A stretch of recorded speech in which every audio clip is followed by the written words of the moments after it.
If you walk into an authorized Rolex dealer today with a pile of cash, you probably cannot buy a watch. You will be placed on a wait list that stretches for years, hoping for the privilege of spending $10,000. That is the current weight of the brand's equity. To understand the origins of that dominance, we have to look away from modern luxury boutiques and travel back to the gritty streets of London in 1905. At the time, men relied on pocket watches. Wristwatches existed primarily as delicate women's jewelry, fragile bracelets that could not hold accurate time or survive a day of manual labor. The physical world was too harsh for those early designs. A watch worn openly on the wrist was constantly exposed to grit, dust, and rain. Moisture seeped through the seams, rusting the internal springs and ruining the mechanism within days. Founders Hans Wilsdorf and Alfred Davis approached the wristwatch as a survival mechanism, aiming to build a machine that could thrive outside the protection of a velvet-lined pocket. The solution arrived through two distinct mechanical breakthroughs that would define the core architecture of every future Rolex. This cross-section shows the oyster case. Screwing the bezel, back, and crown into the frame locked them tightly, creating a hermetic seal. Inside, the perpetual rotor spins with the wrist's movement, winding the mainspring automatically. This eliminates unscrewing the crown, keeping the waterproof seal intact. These two mechanics created a provably superior product, but a better machine in a workshop does not guarantee a global market. Engineering an invincible tool was only the first step. The company still had to prove that durability to a public that viewed wristwatches as trinkets.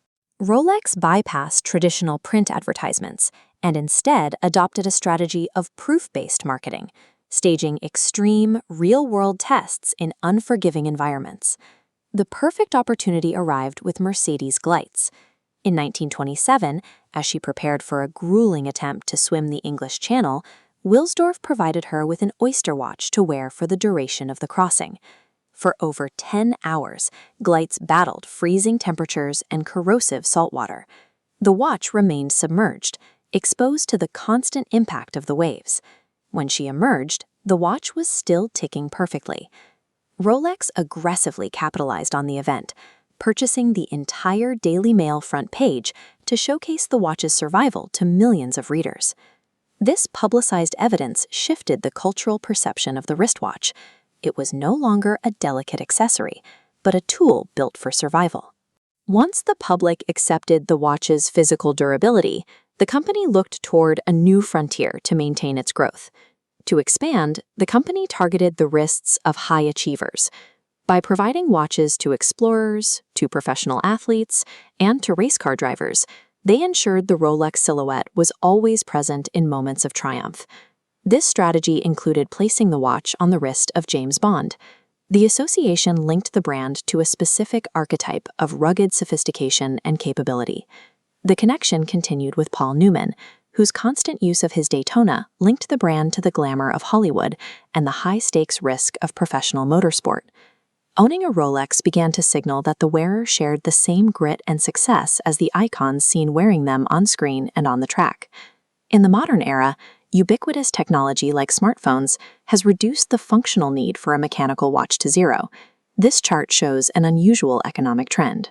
As the downward line representing the practical utility of mechanical timekeeping dropped, the market value of the brand itself accelerated. Rolex navigated this by transitioning from a producer of functional necessities to a company that engineers luxury. They survived the digital age because they successfully severed their product's value from its actual everyday utility. Today, they maintain that prestige through absolute control over their supply. They produce high-quality mechanical components, but intentionally throttle global availability.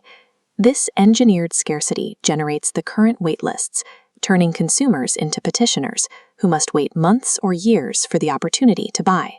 The watch has reached its final evolutionary form, a universal, instantly recognizable symbol of status.